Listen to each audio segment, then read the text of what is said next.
करने लगते थे, धार्मिक प्रवचन, सांसारिक बातें, धार्मिक बातें। कोई भी गांव में उनकी धुनी रम गई और वो उनका कमंडल गड़ गया, पता चला कोई साधु सन्यासी बाबा जी भाषण दे रहे हैं, व्याख्यान दे रहे हैं, और वो होते थे चंद्रशेखर आजाद। और अंग्रेजों की पुलिस उनको कभी पहचान नहीं पाई, बार बार उनके सामने से अंग्रेज आकर निकल जाते थे, पहचान नहीं पाते थे। 6 साल तक चंद्रशेखर आजाद ने भेष बदलकर देश की आजादी के लिए इसी तरह का काम किया, कार्यकर्ताओं को संगठित करना, फिर उनको क्रांति के लिए तैयार करना, बलिदान के लिए तैयार करना। इन 6 सालों में बार बार उनके माता पिता की तरफ से उनके पास खबर आती थी और उनके गांव के लोग उनको आकर मिलते थे और कहते थे, देख भाई, तेरे माता पिता बहुत गरीबी में हैं, तू जब से घर छोड़कर आया गरीबी और बढ़ गई है, पड़ोसियों के दिए हुए दान पर उनका गुजारा चल रहा है, तेरे पास अब इतना पैसा है, संगठन के पास बहुत पैसा हो गया था, उन्होंने बड़े खजाने लूटे थे, इसमें से कुछ माता पिता को दान दे दे। तो चंद्रशेखर आजाद का एक ही वाक्य निकलता था, जो किसी की हिम्मत नहीं होती कहने की, वो कहा करते थे। वो कहते थे कि मेरे माता पिता वैसे ही हैं जैसे करोड़ों गरीब माता पिता हैं, अगर वो भूखे भी मरते हैं तो मुझे ये मंजूर है, बनिस्बत इसके कि देश के लिए खजाना जो मैंने इकट्ठा किया है उसमें से 1 पैसा भी मैं मेरे माता पिता पे खर्च करूं, इससे बेहतर है कि वो भूखे मर जाएं। और अगर उनके प्राण नहीं निकलते हैं तो वो अपने सहयोगियों को कहा करते थे कि मेरी रिवॉल्वर ले जाओ और इसमें से 2 गोलियां दोनों के सीने में उतार दो। हिंदुस्तान की आजादी की लड़ाई में ऐसा विलक्षण क्रांतिकारी कोई नहीं मिलता जो भारत माता की वेदी पर अपने माता पिता को भी बलिदान देने की तैयारी में हमेशा रहा। अपना बलिदान कर देना वो तो सहज है और स्वाभाविक है, बहुत आसान है, लेकिन अपने माता पिता को भी उसी बलिवेदी पर चढ़ा देना जिस पर बेटा चढ़ने को तैयार है, ये आसान काम नहीं है। इसके लिए हृदय को बड़ा मजबूत बनाना पड़ता है, पत्थर जैसा बनाना पड़ता है, वज्र जैसा बनाना पड़ता है। ऐसे अमर शहीद थे चंद्रशेखर आजाद। उन्होंने घोषणा की थी कि अंग्रेजों की सरकार मुझे कभी जिंदा या मुर्दा पकड़ नहीं पाएगी, और ये घोषणा को जीवन के आखिरी दिन तक निभाया। कई बार जिंदगी में 6 साल में कम से कम 12-13 बार ऐसा क्षण आया कि अंग्रेज सरकार अब पकड़ लेगी, तब पकड़ लेगी, अभी गिरफ्तार हो जाएंगे, तब गिरफ्तार हो जाएंगे। हर बार अपनी बुद्धि और चतुराई से वो निकल कर गए, अंग्रेज पुलिस उनको कभी ढूंढ नहीं पाई, पकड़ नहीं पाई। एक बार क्या हुआ, उनके ही एक दोस्त ने गद्दारी कर दी, उनके ही एक मित्र ने उनके साथ दगा कर दी। हमारे हिंदुस्तान का ये सबसे बड़ा अफसोस है, या हिंदुस्तान का सबसे बड़ा दुख है कि इस देश को विदेशियों ने कभी भी युद्ध में नहीं जीता। इस देश के गद्दारों ने इस देश को थाल में सजाकर विदेशियों के सामने पेश किया है। इसको कभी कोई विदेशी जीत नहीं पाया। अंग्रेज इस देश को कभी युद्ध में पराजित नहीं कर पाए। अंग्रेजों से पहले फ्रांसीसी कभी इस देश को युद्ध में पराजित नहीं कर पाए। लेकिन हर बार कुछ गद्दार ऐसे निकल आए इस देश में जिन्होंने पूरे देश की माता का, पूरे देश की अस्मिता का, पूरे देश के सम्मान का सौदा किया। ऐसा ही चंद्रशेखर आजाद के साथ हुआ। उनका इलाहाबाद का एक मित्र था, कटरा नाम का इलाहाबाद में एक मोहल्ला है, वहां रहा करता था। चंद्रशेखर आजाद अक्सर उनके घर जाके ठहरा करते थे। और 6 साल जब ये काकोरी कांड हो गया तो अंग्रेजों की सरकार ने बड़े बड़े पोस्टर उनके नाम से छपाकर उनके चित्र से लगवाए हुए थे। चंद्रशेखर आजाद को जिंदा या मुर्दा जो पकड़वाएगा हजारों रुपए का इनाम उसको दिया जाएगा। तो एक दिन चंद्रशेखर आजाद अपने उस मित्र के घर में ठहरने के लिए पहुंच गए और उस मित्र के मन में लालच आ गया कि मैं जाके अगर पुलिस को बताता हूं तो मुझे कुछ 1000 रुपए मिल जाएंगे। चंद्रशेखर आजाद घर में ठहरे हुए थे और उनके मित्र ने जाके पुलिस को सूचना कर दी। पुलिस आ गई।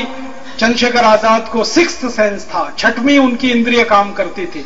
उनको आभास हो गया कि पुलिस आने वाली है। वो घर से चुपचाप निकल गए। निकलते हुए वहां के नजदीक में एक बड़ा पार्क है जहां पर एक बड़ा पुस्तकालय है, वहां पहुंच गए और घने पेड़ों की आड़ में झुरमुट में बैठ गए। लेकिन पुलिस सूंघते सूंघते उनको वहां तक आ गई और पुलिस की 1-2 अधिकारियों की टुकड़ी नहीं थी, बहुत बड़ी प्लाटून लेके पुलिस वाले वहां पहुंचे।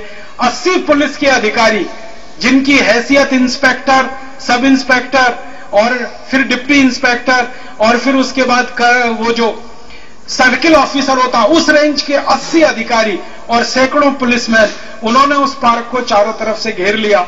चंद्रशेखर आजाद अकेले थे, चारों तरफ से घिरे हुए थे। गोलियां चलना शुरू हो गई। उन्होंने भी अपनी रिवॉल्वर निकालकर गोलियां चलाना शुरू किया।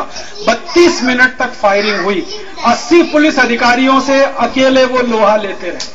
80 पुलिस अधिकारियों से अकेले लोहा लेते रहे। हर पुलिस अधिकारी घबराता था उनके नजदीक जाने में। क्यों? क्योंकि जो पुलिस अधिकारी उनसे काउंटर कर रहा था उसको मालूम था कि इस आदमी का निशाना बहुत अचूक है। वो अपने पड़ोसी एक कर्मचारी को, इसका पूरा वर्णन है, अंग्रेजों की एक डायरी है उसमें लिखा हुआ है। तो एक अंग्रेज पुलिस अधिकारी, उसका नाम है बाबर, वो अपने सहयोगी को कह रहा है नजदीक मत जाना, निशाना बहुत अचूक है, मारा जाएगा, तो दूर से ही फायरिंग करना।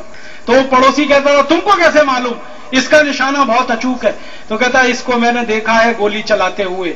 लाहौर में सैंडर्स की जब हत्या हुई थी और भगत सिंह ने सैंडर्स के ऊपर गोली चलाई थी और भगत सिंह को पकड़ने के लिए जो पुलिस अधिकारी भागा था, उस पुलिस अधिकारी को चंद्रशेखर आजाद ने अपनी गोली से मारा था। और वो पुलिस अधिकारी कहता है कि मैं उस समय प्रत्यक्षदर्शी गवाह था। मैं उस टीम का एक कैंडिडेट था, एक मेंबर था, जिस टीम ने भगत सिंह को पकड़ने के लिए जाल बिछाया था। भगत सिंह को बचाने के लिए चंद्रशेखर आजाद ने गोलियां चलाई थी उस समय सैंडर्स का वध करते हुए। तो आपको सुन के हैरानी होगा, वो अंग्रेज अधिकारी कह रहा है 180 फीट की दूरी से इसकी गोली इतनी सटीक लगी थी कि भगत सिंह को पकड़ने वाले सारे अंग्रेज सिपाही वहीं ढह गए थे, वहीं मर गए थे। तो वो कह रहा है कि पास मत जाना, नजदीक मत जाना, निशाना बहुत अचूक है। तो वो कहता है फिर हम पकड़ेंगे कैसे? तो उन्होंने कहा बस एक ही रास्ता है इसको पकड़ने का, इसके पास गोलियां खत्म होने दो, इसको चलाने दो, गोलियां खत्म होने दो, तभी हम इसको पकड़ पाएंगे। और अंग्रेज इसी इंतजार में रहे। 32 मिनट तक फायरिंग चलती रही। 80 अंग्रेजों से घिरे हुए अकेले चंद्रशेखर फायरिंग करते रहे।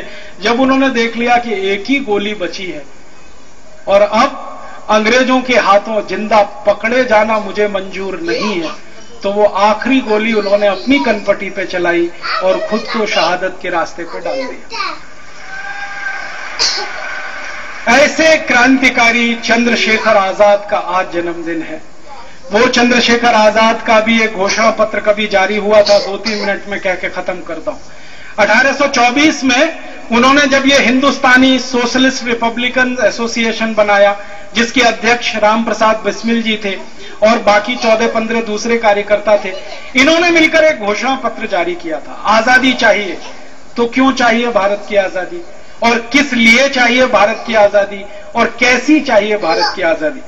तो पहला बिंदु जो उन्होंने अपने घोषणा पत्र में कहा, हमें भारत की पूर्ण आजादी चाहिए, पूरी आजादी चाहिए। ये 1924 में वो कह रहे हैं। क्यों कह रहे हैं? 1924 में इस देश में एक पार्टी बनी थी, उसका नाम था स्वराज पार्टी। वो बनाई थी पंडित मोतीलाल नेहरू ने, उसके वो अध्यक्ष थे और उनके परिवार के बहुत सारे लोग उसके मेंबर थे। इस पार्टी का उद्देश्य क्या था? अंग्रेजों के साथ दोस्ती करना, वार्ता करना और उनकी सत्ता व्यवस्था में शामिल हो जाना। तो इनका यह अंग्रेजों से कहना था कि भाई हमको भी इसमें शामिल कर लो राज्य व्यवस्था में। तो स्वराज पार्टी में बहुत सारे लोग शामिल हो गए थे जो सत्ता व्यवस्था के लालची थे। उस समय चंद्रशेखर आजाद और उनके संगठन की घोषणा थी, राम प्रसाद बिस्मिल की घोषणा थी कि हमें अंग्रेजों के शासन व्यवस्था में हिस्सेदारी नहीं चाहिए, हमें संपूर्ण आजादी चाहिए। जब अंग्रेज सारे के सारे भारत को छोड़कर जाएं, उसके बाद हम तय करेंगे कौन शासन में बैठेगा, कौन नहीं बैठेगा। अंग्रेजों के रहते हुए उनकी शासन व्यवस्था में शामिल होकर हमें कोई जीवन बिताना मंजूर नहीं है, संपूर्ण आजादी चाहिए। फिर अंग्रेजी व्यवस्था नहीं चाहिए, अंग्रेजी कानून नहीं चाहिए, अंग्रेजी नीतियां नहीं चाहिए, अंग्रेजी नियम नहीं चाहिए, अंग्रेजों की प्रशासनिक व्यवस्था, सब कुछ हमें खत्म करना है, वो उनकी पूर्ण आजादी। दूसरा बिंदु था भारत से गरीबी की संपूर्ण समाप्ति। भारत में एक भी गरीब नहीं होना चाहिए। अब उस जमाने में लगभग 4 करोड़ गरीब लोग थे, जब आबादी 20-22 करोड़ के आसपास थी। तो उस जमाने में कहा गया कि संपूर्ण गरीबी की समाप्ति, एक भी गरीब नहीं होना चाहिए।